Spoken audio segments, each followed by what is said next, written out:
Hey guys, I just wanted to share some electrical upgrades I'm doing to my camper. So I just bought this 100 amp hour lithium ion battery and I'm upgrading from the 170 amp hour AGM.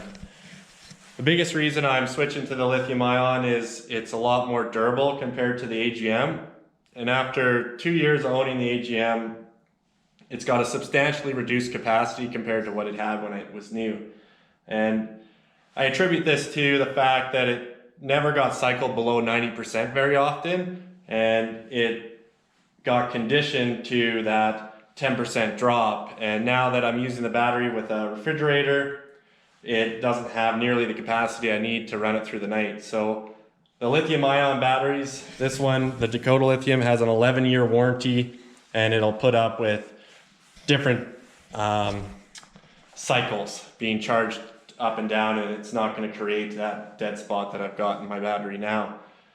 Another big thing with the lithium ion is it's substantially lighter than the AGM. So this AGM battery weighs 101 pounds, and I'm just going to put the lithium ion on top, and then that took us all the way to 130 pounds. So this lithium ion battery is just under 30 pounds, and from what I understand, these capacities should be fairly similar. Maybe the lithium ion is a little bit less, but for a 60-pound weight reduction, I think I can put up with a little bit of a loss in capacity. But I'll be using the battery quite a bit with a refrigerator, and I'll update you guys on how the capacity is for me in that refrigerator. Another thing I'm doing is this 120 watt inverter and this transfer switch that I bought.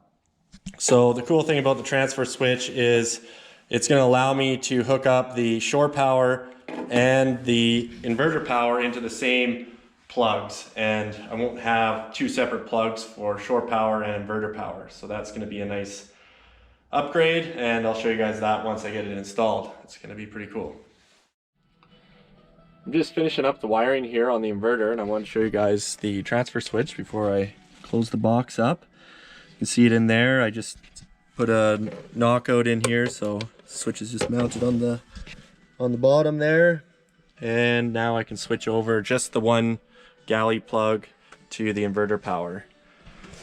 And then I put in a toggle here for the remote on-off switch. Just have to finish wiring that.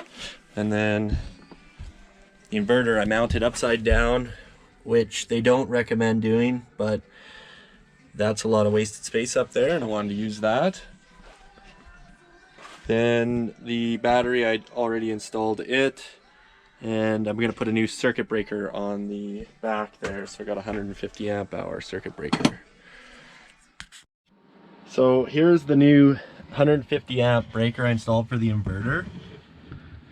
So everything that's wired to the inverter is ran on its separate circuit and then in series with the red arc amp reader. Alright, so the inverter is installed with the new 100 amp hour battery, and we're going to test it out with the Vitamix. Pretty simple procedure here. You just have to turn the remote switch on. You just see the galley outlet is lit up, and then there's a little LED on the plug as well, which is nice. And this is a pretty substantial load for the inverter, so this is a good test.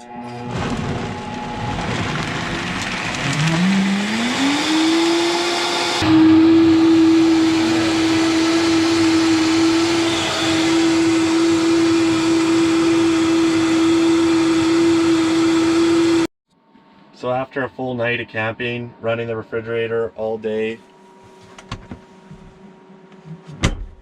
blender, heater, hot water heater, we're at 80% with the 100 amp hour lithium ion battery. I want to go through the transfer switch in a bit more detail here. So I drew out this wiring diagram with the normally closed contacts, the normally open contacts.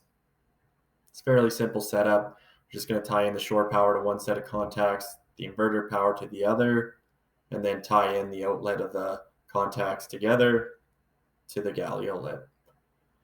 This is a Schneider Electric product. These are the different part numbers for the contacts, the normally open, normally closed. And then the switch is another part, and there's a retaining collar that holds everything together. The only downside to the switch is it's only rated to 10 amps. Ideally, you'd have 10 amp circuit protection here. And then an inverter that was rated for 10 amps or less. So it's not a design transfer switch, but the fact that it's quite a small industrial switch, it works good for the application that I'm using it for. Just go onto Schneider's website here so you can see what it looks like. This is the switch itself.